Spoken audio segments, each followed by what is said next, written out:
My sister Natalie stormed out of our grandmother's study, her designer heels clicking against the hardwood floors with vengeful precision. The family lawyer, Mr. Harrison, shot me an apologetic look before gathering his papers. "Miss Clark," he said softly, "your grandmother was very clear about her wishes. The estate belongs to you." My name is Sophie, and at 28 years old, I had just inherited not only my grandmother's substantial fortune but also her business empire, Clark Industries, a fact that my older sister found absolutely unacceptable. I ran my fingers along the smooth mahogany desk where my grandmother had spent countless hours teaching me everything she knew. "If only she understood that this moment had been years in the making," I said, not looking up. "She'll contest it, you know that, right?" Mr. Harrison nodded, tucking the will into his briefcase. "Your grandmother knew she would. That's why she made certain arrangements. 5 years ago, when I moved in with my grandmother after graduating college, everyone assumed it was because I had nowhere else to go. My sister had called me a failure, pointing out how she was already a successful corporate lawyer while I was living off Grandma's charity. What they didn't know was that every morning at precisely 5 a.m., my grandmother would wake me up for our lessons. The world is full of people like her, she told me that first morning, pouring us both coffee in delicate bone china cups. People who think success is about what you display on the surface. But real power, Sophie, real control, that comes from understanding what's beneath. I spent the next 5 years learning everything about Clark Industries from the ground up. While my sister bragged about her corner office and designer wardrobe, I was in the company warehouse at 6 a.m., learning inventory management from workers who'd been with the company for decades. "Your sister visits me for Sunday brunch," Grandma would say, a knowing smile on her face. "You live here, learning everything I built. Which do you think matters more now?" Watching my sister's Mercedes peel out of the driveway, I thought about all those early mornings, late nights, and weekends spent in the office. Everyone thought I was just Grandma's live-in caretaker.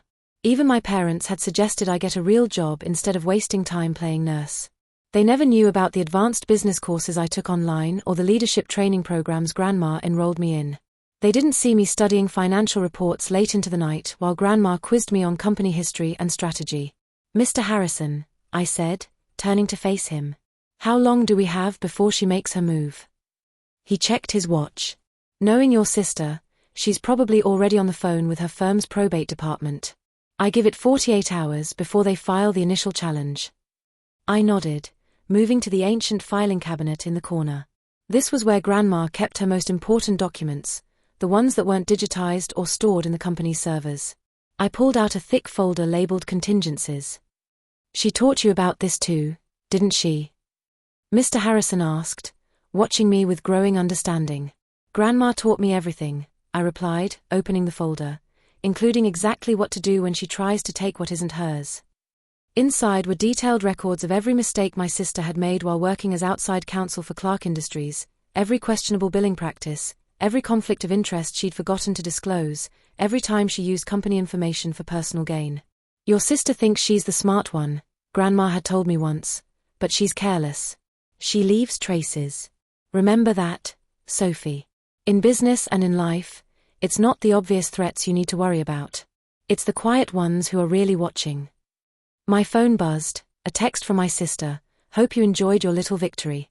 When my lawyers are done, you'll be lucky if Grandma's china set is still yours." I smiled, thinking of the lessons Grandma had drilled into me. "Never react emotionally to a threat," she'd say. "Emotion clouds judgment. Strategy requires clarity." I didn't respond to the text. Instead, I called Maria Santos, Grandma's longtime assistant and my secret mentor for the past 5 years. "It's time," I said when she answered. "She's making her move." "Everything's ready," Maria replied, and I could hear her smile. "Your grandmother left very detailed instructions. Shall we begin?" For the next several hours, Maria and I executed the plan Grandma had prepared. First, we contacted the board members, not the official board my sister knew about, but the advisory board Grandma had quietly assembled over the past 5 years, people who had worked with me, mentored me, and knew exactly what I was capable of. Then we reached out to key clients and partners, using relationships I'd built during my wasted years working in different departments. While my sister had been climbing the corporate ladder at her law firm, I had been learning every aspect of our family business. By midnight, my phone was buzzing constantly with messages from my sister's allies in the company, all suddenly very concerned about their positions. They'd backed her because they thought she was the obvious heir, the successful lawyer, the polished businesswoman. Now they were learning that Grandma had been grooming a different kind of leader. I sat in Grandma's study, now my study, looking at her photograph on the desk. She was young in the picture, standing in front of the first Clark Industries warehouse, a woman building an empire in a time when women weren't supposed to run companies. "Your sister thinks power comes from titles and corner offices," she told me during one of our last conversations. "But real power comes from understanding every gear in the machine, from knowing the people who make it run. I taught you everything I know, Sophie. The question is, are you ready to use it?" The grandfather clock struck midnight, and I stood up, straightening my simple black blazer. My sister would arrive at her office tomorrow to find that several key clients had already called to express their confidence in my leadership. The board would convene an emergency session to ratify my position, and her attempts to challenge the will would run into a wall of documentation showing exactly why Grandma had chosen me. But first, I had one more lesson to remember. I opened Grandma's safe using the combination she taught me years ago and pulled out an envelope marked for Sophie, where Natalie shows her true colors. Inside was a letter written in my grandmother's elegant hand. "My dearest Sophie, if you're reading this, then she has reacted exactly as I knew she would. Power reveals people, darling. It shows us who they truly are. Your sister sees the world as a game to be won. You see it as a legacy to be preserved. That's why you're reading this letter in my study, and she's probably sitting in her office right now plotting her next move. But remember, this isn't about beating her. It's about being worthy of what I've built. I chose you not because you're smarter or better, but because you understand what Sterling Industries really is, a family of people working together to build something meaningful. Don't let anger or resentment guide you. Lead with the wisdom I know you possess, and remember, sometimes the greatest victory isn't in defeating your enemies, but in showing them a better way. All my love, Grandma." I folded the letter, fully placing it in my desk drawer. Tomorrow would bring challenges, but I was ready. Grandma had made sure of that. My phone buzzed again, another angry text from Rebecca. I smiled, thinking of all the lessons, all the early warnings, all the quiet preparation that had led to this moment. Rebecca thought she was at war with her little sister. She had no idea she was facing someone who'd spent 5 years learning to be a general. The morning after the will reading, dawn broke bright and cold. I arrived at Sterling Industries headquarters at 5 a.m., a habit I couldn't break even now. The security guard, Tom, greeted me with a knowing smile. He'd seen me arrive at this hour hundreds of times over the past 5 years, though until yesterday, everyone thought I was just the boss's granddaughter who helped out. My first stop was the executive floor, not to Grandma's old office, but to the small conference room where the real work happened. Maria was already there, surrounded by documents and her ever-present laptop. "Rebecca's lawyers filed the challenge an hour ago," she said without looking up. "They're claiming diminished capacity and undue influence." I poured myself coffee in my grandmother's old mug. "Right on schedule. Have they realized yet?" Maria's smile was sharp. "That your grandmother had quarterly psychological evaluations for the past 5 years? Or that every major decision about your training was documented and witnessed by independent parties?" The filing just landed on Mr. Harrison's desk. He's probably enjoying his morning coffee while reading it at 9 a.m. sharp. "My phone rang at 9 a.m. Rebecca," I answered. "You think you're so clever," she hissed. "But I just spoke to the board. They're calling an emergency session to review Grandma's decision. You really think they'll support some inexperienced little girl over me?" I let her rant, remembering Grandma's lessons about patience. "The meeting's at 2 p.m., I said when she finally paused for breath. "I'll see you there." What Rebecca didn't know was that I'd spent the past 5 years getting to know every board member, not through fancy dinners or social events, but through actual work. Mr. Chen from operations had taught me supply chain management. Mrs. Rodriguez had mentored me in finance. They'd watched me learn, grow, and prove myself, while Rebecca was busy climbing the corporate ladder elsewhere.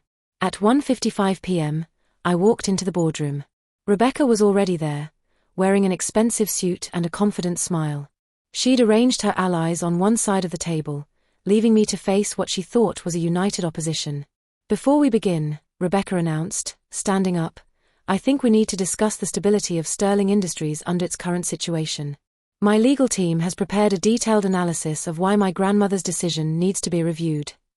I waited until she finished her practice speech about experience, qualifications, and her deep concern for the company's future. Then I nodded to Maria, who started distributing folders to each board member. "What's this?" Rebecca demanded, flipping through the contents. "A 5-year strategic plan for Sterling Industries," I replied calmly. "One that I developed with input from each department head, based on my direct experience working in every division of the company." The board members were reading now, their expressions changing as they recognized projects they discussed with me, improvements they'd suggested, innovations they'd dreamed of. "Furthermore," I continued, "you'll find audited financials for the divisions I've been quietly managing for the past 3 years. Average growth of 27% year-over-year, employee satisfaction up 40%, and client retention at an all-time high." Rebecca's face had lost its confidence. "That's impossible. You were just Grandma's caretaker." Mr. Chen cleared his throat. "Actually, Miss Olivia, your sister has been effectively running our Asia-Pacific operations since 2021. That expansion plan you praised last quarter? That was her work." Mrs. Rodriguez nodded. "And the new financial modeling system the company adopted last year? Olivia developed that after spending 6 months analyzing our inefficiencies one by one." Board members began sharing stories of projects I'd worked on, problems I'd solved, innovations I'd implemented. Rebecca thought I was just playing nurse to her grandmother. "This is ridiculous." Rebecca snapped, but her voice had lost its edge. "I'm a qualified corporate lawyer. I have actual business experience." "Yes," I said softly. "You're a lawyer, but I'm a leader." Grandma knew the difference. I pulled out one final document, the letter Grandma had left for this exact moment. "Dear board members," I read aloud, "if you're hearing this, then you're deciding between my 2 granddaughters. One has spent her career climbing ladders. The other has spent 5 years learning to build them. Choose wisely. The future of Sterling Industries depends on someone who understands that a company is not a trophy to be won but a legacy to be nurtured." The vote was unanimous. As Rebecca stormed out of the boardroom for the second time in 2 days, I thought about calling after her. Part of me wanted to explain, to help her understand what Grandma had tried to teach us both. But then I remembered one of Grandma's final lessons. "Sometimes, Olivia," she'd said, "the kindest thing you can do for someone is let them learn from their mistakes. Rebecca will either grow from this or she won't. That's her choice to make." In the weeks that followed, Sterling Industries thrived under the plans I'd spent years developing. Rebecca eventually dropped her legal challenge when she realized how thoroughly Grandma had documented everything. 1 month after the board meeting, I received a package from Grandma's lawyer. Inside was a small key and a note, "For when you're ready to teach the next generation what I taught you. Love, Grandma." The key opened a hidden compartment in her desk, revealing decades of journals documenting her journey building Sterling Industries. As I sat reading them in the quiet of my office, I understood her final lesson. True legacy isn't about inheritance or control. It's about wisdom passed down, lessons learned, and the understanding that real success comes not from defeating others, but from building something worthy of being passed on. Rebecca never did understand that, but as I watched the sun rise over Sterling Industries each morning, arriving at 5 a.m. just like Grandma taught me, I know I'll be ready when the next generation comes seeking wisdom of their own. Sometimes, the greatest victory isn't improving others wrong, but improving your teachers. Thanks for watching, and remember, sometimes the greatest lessons come not from the victories we achieve, but from the wisdom we pass on. Stay tuned for more stories, and don't forget to subscribe to Real Stories with Riley for more stories like this.